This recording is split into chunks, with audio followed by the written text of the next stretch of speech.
CST, un duo qui a marqué la télévision des années 2000. Pendant 6 saisons, Sébastien Coé et Cécile de Ménibu ont animé avec enthousiasme et énergie la méthode Coé sur TF1. Afin de célébrer en grande pompe les 20 ans de ce programme culte, C8 a eu envie de proposer aux téléspectateurs un voyage dans le passé, à l'occasion de 2 primes exceptionnelles, diffusées ce jeudi 27 avril. Pour ce faire, les équipes se sont replongées dans les archives afin de dévoiler au public des images gardées au chaud, qui n'ont jamais été rediffusées. Au programme, de la joie, des rires et de l'émotion. Avant ce grand rendez-vous très attendu des fans, l'ancien animateur de la méthode Coé s'est confié à Gala. Gala.fr, pouvez-vous me dire quelques mots sur cette soirée événement? Coé, on s'est demandé comment on pouvait fêter les 20 ans et offrir aux gens une forme de cadeau, en leur montrant des images qu'ils n'ont certainement jamais revues, parce qu'elles n'ont jamais été mises sur Internet. J'ai volontairement laissé beaucoup d'images en stock, notamment des séquences entières avec Sylvester Stallone, Will Smith ou encore Céline Dion. Il y avait aussi une volonté de montrer tous ces artistes incroyables qui sont venus chez nous. Grâce aux auteurs, aux collaborateurs, aux comédiens, la méthode Coé était un succès collégial.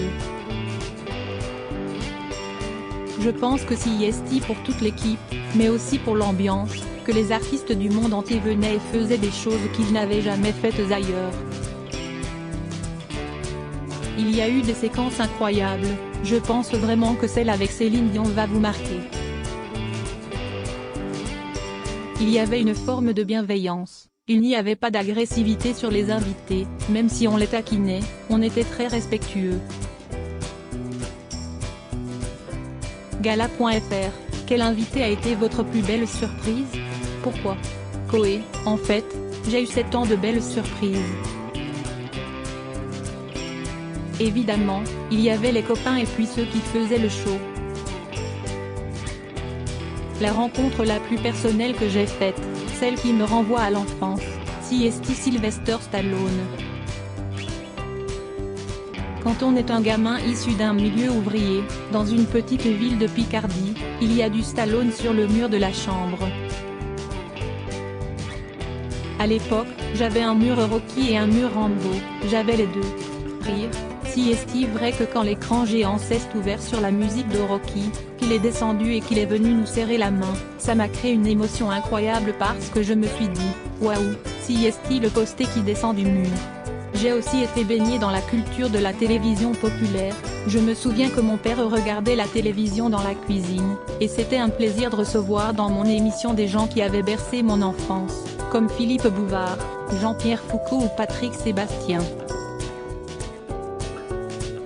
J'ai toujours eu beaucoup de respect pour mes invités.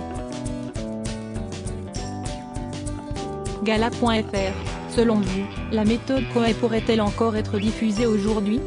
Coé, on m'a proposé à plusieurs reprises de le refaire, mais je suis assez méfiant. Je pense que ce qui est au passé reste au passé et doit se regarder dans la petite loupiote nostalgie du passé, comme on se fait plaisir à regarder un vieux film de Coluche ou de Funès. Je ne suis pas sûr qu'on regarderait ça tous les soirs. Ce que je fais aujourd'hui à la radio n'est pas ce que je faisais il y a 5 ans. CST peut être la clé du succès, renouveler le genre et son public. J'ai récupéré les enfants de ceux qui m'avaient connu quand ils avaient 20 ans et puis j'ai gardé les papas et les mamans de 40 ans. Si vous repartez dans le passé, je ne suis pas persuadé que l'équipe ait envie de la même chose, ni que les invités se livrent de la même façon. Aujourd'hui, leur promo, ils la font sur leurs réseaux sociaux, la télévision n'est plus forcément une priorité pour eux. Je suis un garçon de défi, donc faire des choses nouvelles que je n'ai jamais faites, CST avec grand plaisir, mais refaire, je suis moins sûr. Gala.fr, Êtes-vous nostalgique de ces années-là? Koé, non, parce que ce que les gens ne comprennent pas, si est que je n'aille pas vécu la même émission qu'eux. Moi j'ai vécu des années de bonheur à l'enregistrement mais de l'angoisse à la construction. J'ai peut-être été le seul d'ailleurs. Beaucoup venaient dans l'émission comme dans une récréation, moi moins. J'avais l'inquiétude de la page blanche à chaque fois, si c'est-à-dire qu'on effaçait son score de la semaine d'avant et on reconstruisait. Ça a été des années de stress dans un but unique, plaire au public. Ça a été mon seul moteur pendant toutes ces années. Gala.fr, comment avez-vous vécu l'arrêt de l'émission en 2008, après 6 saisons? Koé, je n'ai jamais été quelqu'un qui hurle à l'injustice après l'arrêt d'un programme. Il y a eu une nouvelle direction, de nouvelles envies et la méthode Koé ne correspondait pas du tout à l'époque à ce que voulait faire la nouvelle direction de TF1. Je n'ai jamais eu de rancœur. Quand vous commencez quelque chose, vous savez très bien que ça a une fin. Personne n'est là de façon permanente et personne n'est irremplaçable. Donc quand vous le savez à l'avance, vous n'êtes pas déçu et vous faites autre chose. Ça m'a permis d'être numéro 1 à la radio et d'avoir une accélération de popularité monstrueuse. Gala.fr, qu'est-ce que la méthode Koé vous a-t-elle enseigné? Koé, ne jamais essayer d'être devant vos invités, si est une vraie leçon. Il ne faut pas penser que l'invité est un faire-valoir, il faut le mettre en avant en permanence et la méthode Koé, ça a été souvent ça. Quand on fait un gospel devant Céline Dion, on ne se met pas en avant. Le but du jeu, si est de réussir à la faire lever de son fauteuil et qu'elle chante avec nous, parce qu'on nous avait dit juste avant qu'elle ne chanterait pas, donc quand Céline Dion chante avec nous, ça y est, je n'ai plus rien à faire. L'invité est arrivé au summum de ce que je voulais faire. Si est ça que j'ai appris. Gala. FR, après l'arrêt de l'émission, vous êtes resté en contact avec Cécile de Ménibu? Koé, on a toujours gardé contact. Vous savez, si est comme les vieilles familles, il y a des moments où vous vous perdez un peu de vue, mais jamais du cœur. Vous vous revoyez, vous mangez et puis vous prenez un plaisir à vous revoir, si est exactement la même chose. Ce qui est énorme, parce que vous avez des groupes de rock, après une ou deux tournées ensemble, ils ne peuvent plus se voir. Rire, il faut quand même imaginer qu'avec toute l'équipe, on était toujours tous ensemble, pendant 7 ans, voire plus. Malgré toutes ces années, on est toujours copains. On prend plaisir à se voir, à échanger et ça si est énorme.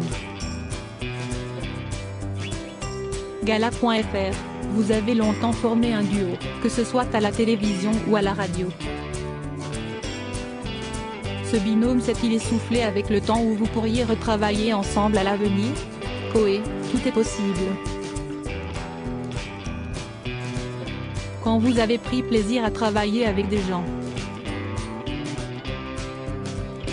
Vous imaginez comme si est rare des gens qui ont travaillé ensemble si longtemps et qui ne se sont pas fâchés, surtout dans un métier fait de strass, de paillettes et de lumière. Ça veut dire qu'on avait une base solide. Ça serait donc avec grand plaisir de retravailler avec Cécile, après tout dépend du projet. Si est une femme de caractère. À la méthode Koé, elle disait ce qu'elle voulait, comme elle voulait, quand elle le voulait. C'était un peu l'anti-télévision potiche des années 80, où une femme est plus là pour sa beauté féminine. Cécile était évidemment très belle, mais elle avait surtout un caractère et des choses à dire. C'est ça qui était génial. Gala.fr, est-ce que vos enfants connaissent la méthode Coé? L'ont-ils regardé? Coé, ma fille a découvert des séquences sur internet. Mon fils, il se trouve qu'il a fait un stage dans ma boîte de production, il a regardé des émissions et il a découvert des choses qu'il n'avait jamais vues. Rire. Il est venu me voir en me disant, mais si est-ce toi qui étais déguisé avec David Guetta? Des fois, il y avait des conflits de génération. Mais les enfants de ma chérie, qui sont âgés de 15 et 16 ans, vont découvrir l'émission et je pense qu'ils risquent d'avoir une claque. Autant ils me connaissent à la radio, sur les réseaux sociaux, mais là je pense qu'ils vont être surpris. Gala.fr, en 2022, dans les pages de Gala, vous expliquiez que votre maison de campagne était devenue votre résidence principale et que Paris n'était plus qu'une ville de travail à vos yeux. À 50 ans, la famille, c'est votre priorité? Coé, oui, la famille, les amis aussi. J'ai monté des bureaux de mon application Podcast Story à Tourcoing donc j'en profite pour aller voir les équipes et je reviens ensuite au Touquet. C'est un rythme de vie que j'aime bien. Je pense que Paris n'offre plus grand chose de très excitant et c'est une ville de travail. Alors quand je prends le vélo et que je suis sur les quais, je suis comme tout le monde à me dire, quelle belle ville, la Tour Eiffel, la Seine. Mais pour tout le reste, c'est un peu moins excitant.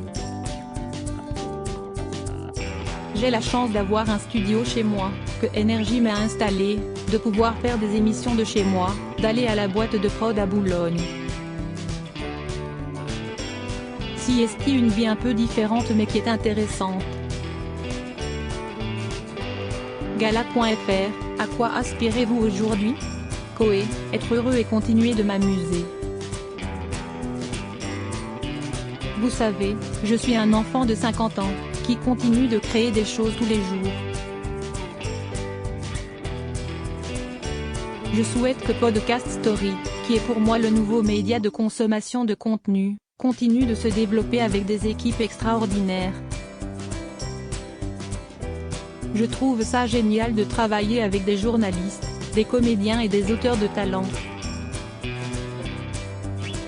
C'est une autre partie de mes activités mais je croise des gens qui ont des talents que je n'aille pas et on fabrique encore autre chose, en plus de l'émission de radio quotidienne que je fais, qui est une autre forme d'amusement.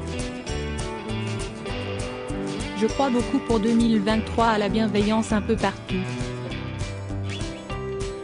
C'est peut être un peu naïf, mais moi j'y crois.